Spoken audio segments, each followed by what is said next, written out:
जय यीशु की। मैं हूं प्रियंका डामोर और आप देख रहे हैं रेडियो वेतासीशा की हिंदी सर्विस। कलीसिया समाचार में आप सभी का स्वागत है। कलीसिया समाचारों में प्रमुख हैं 2028 की कलीसिया धर्म सभा के लिए सिनेड का दस्तावेज प्रकाशित।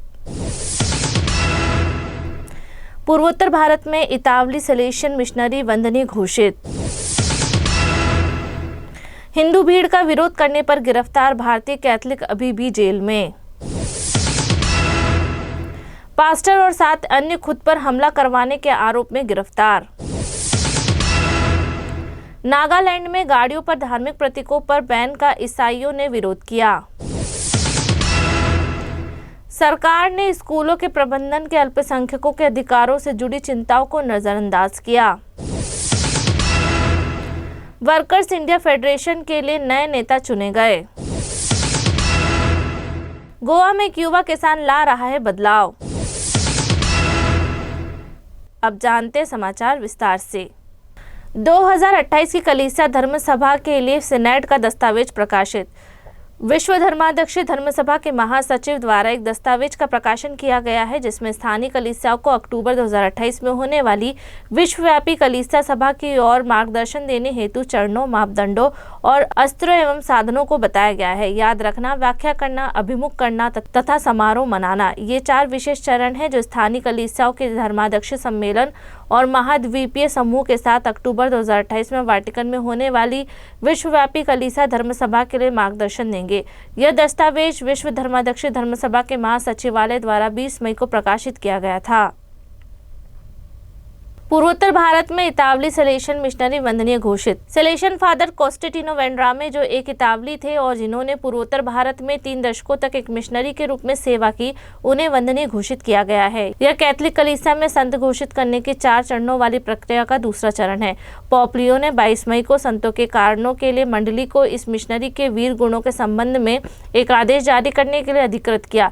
सलेशियन परिवार के संतों के कारणों के लिए पास्टुलेटर जनरल फादर पियर लुंगी ने कहा कि यह नई स्थिति फादर वेंड्रामे को लोगों के बीच आशा के मिशनरी के रूप में मान्यता देती है।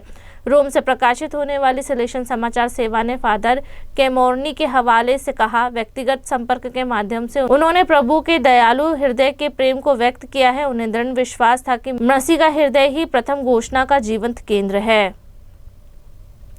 हिंदू भीड़ का विरोध करने पर गिरफ्तार भारतीय कैथलिक अभी भी जेल में। राजस्थान में एक पैरिस सब स्टेशन पर यूक्रिस्ट समारोह में बाधा डालने की कोशिश कर रही एक हिंदू भीड़ को रोकने की कोशिश में जेल पहुंचे 9 कैथलिकों ने जमानत के लिए राज्य की शीर्ष अदालत का दरवाजा खटखटाया है। उदयपुर धर्म प्रांत के बिशप देव प्रसाद जॉन गणावा ने 21 मई को बताया, यह बेहद निराशाजनक है कि हमारे लोग बिना कोई अपराध के लिए पखवाड़े भर से अधिक समय से न्यायिक हिरासत में हैं। इन 9 आम लोगों को इस महीने की शुरुआत में गिरफ्तार किया गया था और पुलिस ने उन पर दंगा और हत्या के प्रयास जैसे गंभीर अपराधों के अलावा गलत तरीके से रोकने, शांति भंग करने और अवैध धर्मांतरण जैसे अन्य आरोप लगाए गए थे। बिशप ने कहा, हमने कानूनी प्रावधानों के अनुसार 2 निचली अदालतों में उनकी जमानत के लिए अर्जी दी थी, लेकिन हमारी याचिकाएं खारिज कर दी गई। गणावा ने आगे कहा कि राजस्थान उच्च न्यायालय में जमानत की नवीनतम अर्जी पर 26 मई को सुनवाई होने की संभावना है।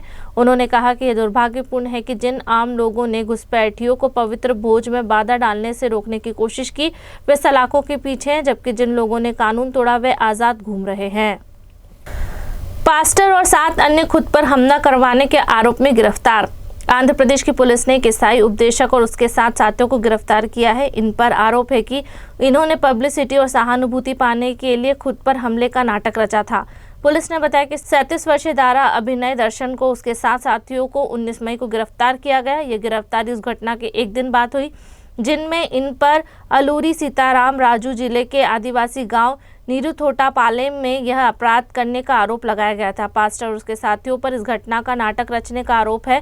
इस घटना में दिखाया गया कि जब वे गाड़ी में सफर कर रहे थे तो कुछ स्थानीय लोगों ने उनका पीछा किया, उन पर हमला कर दिया।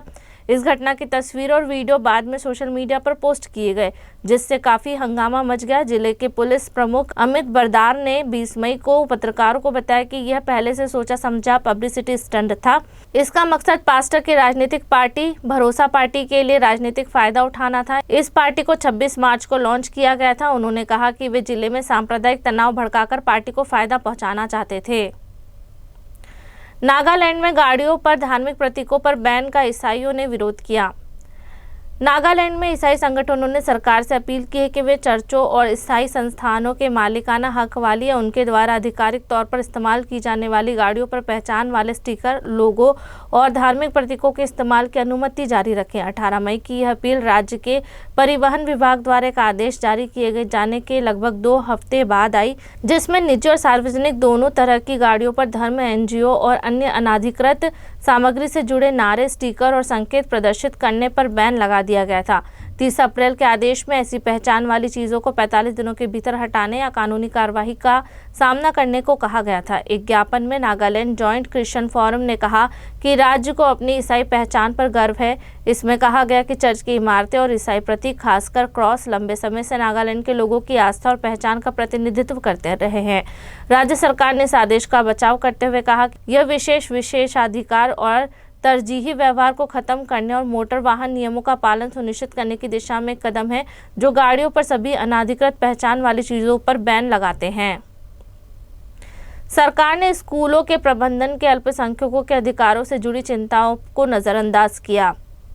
केंद्रीय शिक्षा मंत्रालय ने निजी स्कूलों और एक नई स्कूल प्रबंधन प्रणाली से छूट दे दी है, लेकिन ईसाई नेताओं का कहना है कि इस छूट से उन चिंताओं का समाधान नहीं होता कि यह प्रणाली उनके संवैधानिक अधिकारों को कमजोर कर सकती है।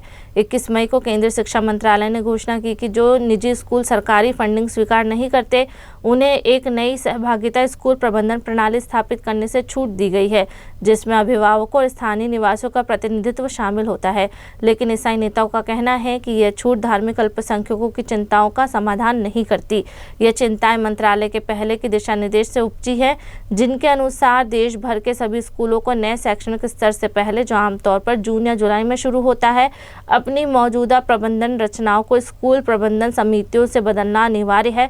मंत्रालय ने कहा कि निजी स्कूलों के लिए यह छूट तब तक जारी की गई जब उसे निजी गैर सहायता प्राप्त स्कूलों में इन दिशा निर्देशों की प्रयोज्यता के संबंध में कुछ हलकों से चिंताएं मिली। वर्कर्स इंडिया फेडरेशन के लिए नए नेता चुने गए। वर्कर्स इंडिया फेडरेशन, जो Catholic bishop conference of India के श्रम कार्यालय का एक राष्ट्रीय संगठन है, ने 18 से 19 मई को बेंगलोर के सुबोधना में आयोजित अपनी वार्षिक आम सभा की बैठक के दौरान 2026 से 2028 के लिए नए पदाधिकारी का चुनाव किया। बैठक का उद्घाटन बेंगलोर के आर्चबिशप पीटर मचाडो ने किया, जिन्होंने असंगठित श्रमिकों, विशेष रूप से कृषि मजदूरों, घरेलू कामगारों और विभिन्न राज्यों में काम करने वाले प्रवासी श्रमिकों को संगठित करने की तत्काल आवश्यकता पर जोर दिया। उन्होंने जमीनी स्तर पर सशक्तिकरण का आग्रह किया और नई नेतृत्व टीम के लिए प्रार्थना की। गोवा में एक युवा किसान ला रहा है बदलाव। एक ऐसे शहर में जहां शहरी जीवन अक्सर मिट्टी और खेती पर भारी पड़ जाता है, 21 साल के क्लेटो एविटो फर्नांडिस गोवा के युवाओं के लिए एक रोल मॉडल बन गए हैं। एक किसान, पर्यावरणविद और उद्यमी के तौर पर वे परंपरा और नए तरीकों को मिलाकर खेती के बारे में लोगों की सोच को बदल रहे हैं। फर्नांडिस ने बताया, मैंने 7वीं क्लास में खेती शुरू की थी, बस घर पर भिंडी के 2 पौधे लगाकर।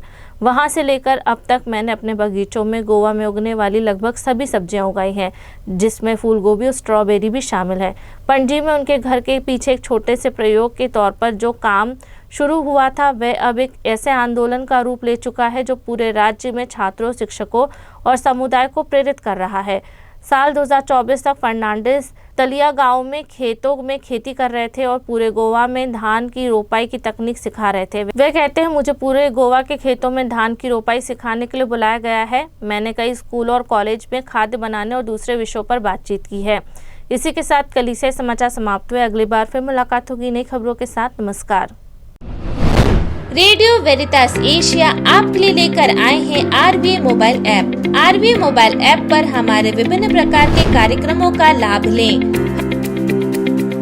हमसे जुड़े और एशियाई ईसाईयत की आवाज का हिस्सा बने।